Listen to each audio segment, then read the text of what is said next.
Üdvözlök mindenkit az Asztrovárosban. Ebben a videóban szeretném bemutatni, hogy a harmadik szinttől elérhető hibajelzési funkció hogyan működik. Tulajdonképpen, hogyha valaki felvisz egy helytelen analógiát, akkor erre az ikonra kattintva az analógia mellett lehetőségünk van azt jelezni a rendszer felé, hogy ez hibás. Ezt majd a felhasználók fogják eldönteni, hogy valóban hibás-e. Hogyha rákattintunk, akkor látjuk, hogy különböző szinteken, különböző mennyiségű napi maximum analógiát lehet bejelenteni hibaként, persze ez nem kötelező, csak egy korlátozás.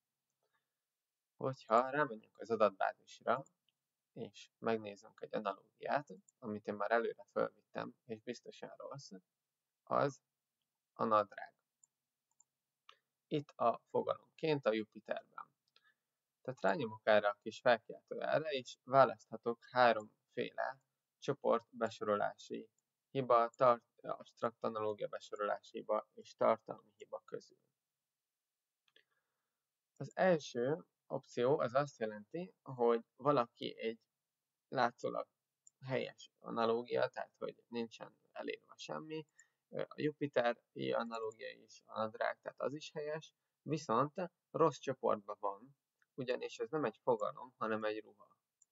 Tehát szeretnénk átsorolni egy másik csoportba. Ezért ezt fogom választani, de előbb nézzük meg, hogy mi lenne a másik kettő. Az absztrakt analógia, azt azért hittem ennek, mert ugye tulajdonképpen a nadrág is egy analógia, de az absztrakt az arra utal, hogy rossz bolygó analógia. Tehát például, hogyha nem Jupiter lenne, hanem nap analógiának kéne lennie a nadrágnak, akkor ezt választanám. De akár hogyha inkább ez egy ház analógia, akkor is ezt választanám. Hogyha tartalmi hibára gondolok, az arra utal, hogy helyesírási hiba, vagy teljesen értelmezhetetlen, akár nem is egy jó analógia, akkor a tartalmi hibát kell választani. Ez esetben most itt a csoport besorolási hibára kattintok, és rányomok erre a piros gombra, ahol megadhatok egy rövid leírást, vagy akár hosszabbat is ennek a hibajelzésének. Ezt érdemes minél részletesebben kitölteni, főleg, hogyha nem teljesen egyértelmű, mit szeretnénk választani. Most csak annyit mondok neki, hogy csoport besorolási hiba. És minimum 50 karaktert meg kell adni, tehát most itt a demo kedvéért csak kipontozom. Itt van a helyes csoport, amit megadhatunk neki új értékként. Itt egy kis jelzésként az is itt van, hogy mi volt a régi érték, tehát a fogalom csoportban volt eddig, és itt szeretném kiválasztani, hogy mi lenne neki a helyes csoport, az pedig a ruha. Rányomok a létrehozásra, kapok egy kis értesítést, hogy ez sikeres, rányomok az ok gombra, és megjelenik nekem itt a hibajelentés tárgyalóban az összes eddig felvitt hiba bejelentés.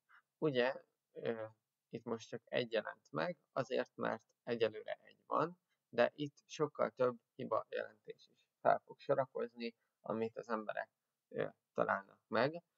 Ezekre lehet szavazni ezzel a zöld meg a piros gombbal, és ezzel azt jelezhetjük, hogy tényleg valóban egy jó hiba bejelentés, tehát tényleg egy hiba, jó lenne ezt kijavítani, vagy nem, ez egy rossz ötlet.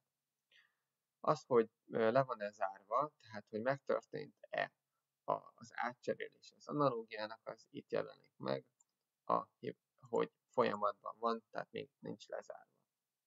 Itt az értékelési pontok látszódnak, ez azt mutatja meg, hogyha elér egy bizonyos számú pontot, például 40-et, akkor a folyamatban az átcserélődik lezárva feliratra, és megtörténik az átalakítás, tehát a ruhára tényleg átkerül a fogalomból. Hogyha nagyon alacsony pontszámot ér el negatívat, tehát mondjuk -20-at, akkor pedig beszürkülés, azt mondjuk, hogy lezárva, de nem történt meg az átalakítás.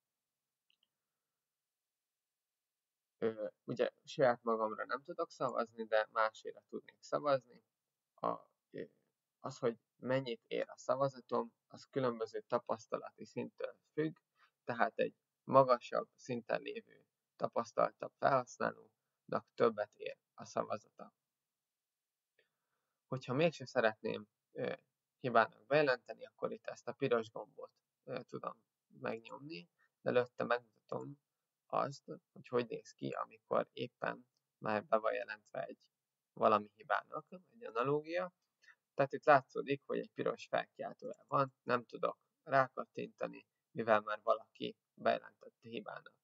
Ilyenkor érdemes megkeresni a közösségi gombon keresztül és a hibajelentés tárgyalón keresztül azt, amit látok, azt a piros felkiáltójel eset, hogy szavazhassak rá, hogy ez tényleg egy hiba, és akkor hamarabb lezáródik ez a probléma. Ha pedig ugye kitörölném, akkor rányomok erre, ismét megkeresem a bolygót, a Jupitert, és látszódik, hogy eltűnt innen a piros jel, tehát újra lehet hibának jelezni. Ez a videó ennyi lett volna.